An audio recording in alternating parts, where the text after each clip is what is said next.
gonna show you how to use MidJourney and Adobe Illustrator and how to make a logo using that. So I had a friend of mine call me up and he said he needed a logo, and his company is called Eastern Insurance Brokers, and he wanted to use a compass.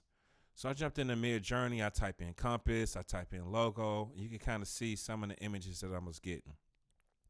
Pretty nice, right? So you can hit the upscale, and once you upscale these, you'll get a larger format of these different compasses, and you could already see vector, icon.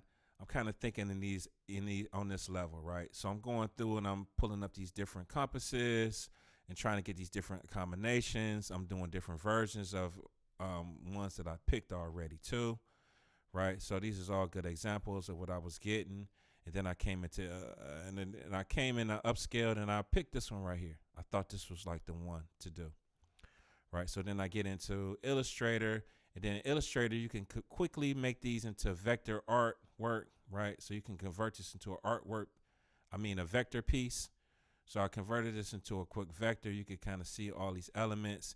Then I just started playing around with some text, and I'm using this as stacking the text, bringing it on the side, using this as an icon, and trying to see how this fits, right? So then I started curving the text. I'm bringing the compass down, and I really didn't feel like it looks cool, but it really wasn't saying Eastern. And then if you can see, I got brokers, insurances inside of here, and I don't know if that was really reading right like I wanted it to, right? So it's like coming up with these different ideas, and then I took the text and I curved it under.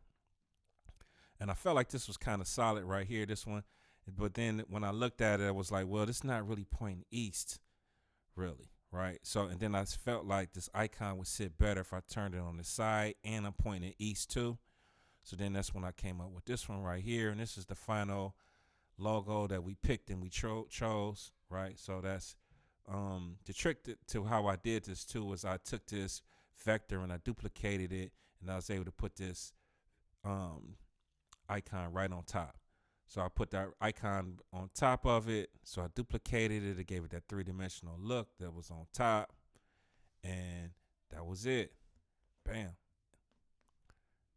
That's how you do a logo. That's the black and the white. Yeah. Jay working.